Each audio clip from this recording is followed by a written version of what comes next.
আসসালামু আলাইকুম সবাইকে, আশা করি সকলে ভালো আছেন।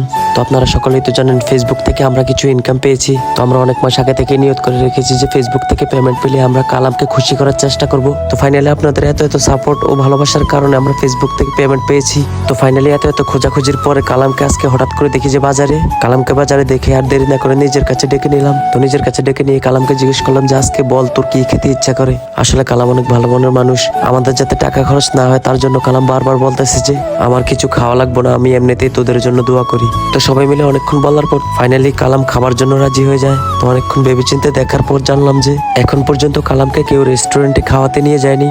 রেস্টুরেন্টের খাবারের টেস্ট কেমন সে কখনো খায়ওনি, জানেওনি। তো এর সাথে সাথে মারুফ ভাইয়ের কাছে বইলা কালাম রে নিয়ে রেস্টুরেন্টে খাওয়ানোর উদ্দেশ্যে রওনা দিলাম। তো যেতে যেতে কালাম ভাইরে বলতেছিলাম যে আজকে আপনার যা খেতে ইচ্ছে করে একদম পেট চুক্তি, বিল কত আসে এটা আপনার দেখার বিষয় না, শুধু খাইবেন আর খাইবেন, শুধু খাইবেন আর খাইবেন। তো ফাইনালি চলে আসলাম জলমের বিখ্যাত একটি রেস্টুরেন্টে। খুবই ভালো মানের খাবার পাওয়া যায় এখানে। এই রেস্টুরেন্টের নাম হচ্ছে চাওয়ালা। জলম স্কুল গেটের সামনে খেলাঘরের উপরে চাওয়ালা রেস্টুরেন্টটি অবস্থিত। আপনারাও চাইলে খাবারগুলো টেস্ট করে আসতে পারেন। তো কালামকে নিয়ে সোজা উপরে উঠেই খাবার খাওয়ানোর জন্য টেবিলের মধ্যে বসিয়ে দিলাম। বসতে বসতে ওয়েটার মেনু কার্ড নিয়ে হাজির। তো কালাম মেনু কার্ড দেখে চিন্তা করতেছে আরে এটা আবার কি। আসলে ও তো কখনো রেস্টুরেন্টে আসেনি, তাই বুঝে না আসলে এটা কি।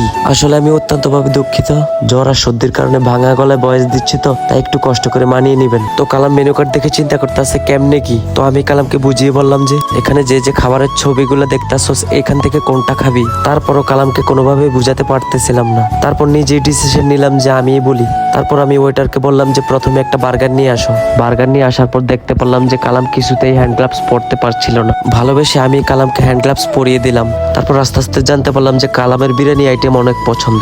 সাথে সাথে একটা কাচ্চি বিরিয়ানি অর্ডার করে দিলাম। কালামকে বললাম যে তুই আস্তে আস্তে বার্গার খাওয়া, দিক দিয়ে কাচ্চি বিরিয়ানি রেডি হচ্ছে। তো আর কি কালাম আমাদের হাঁস মাসুদ ভাইয়ের মতো বার্গার খাচ্ছে।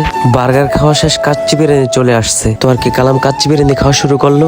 এরই মাঝে আমি কালামকে জিজ্ঞেস করলাম যে আর কি খাবি। তো কালামকে বারবার জোর করার পরও কালামকে আর কিছুতেই খাবানোর জন্য রাজি করাতে পারতেছিলাম না। বারবার কালামকে বলতেছি আজকে পেট চুক্তি, তুই যা খাবার মন চায় তাই খা। ওরে বললাম যে তুই বিলের চিন্তা করিস না, আজকে একটা খাইয়া রেকর্ড বানাই দে। হাতে কি রেকর্ড বানাবো, হাতে 2 আইটেম খাইয়ে হেতা যায় অবস্থা। হেতার যায় অবস্থা দেখে তাড়াতাড়ি একটা মজু অর্ডার করলাম। তো আর কি খাবি বারবার জিজ্ঞেস করার পর হেতার শেষ ইচ্ছা ছিল একটা চা।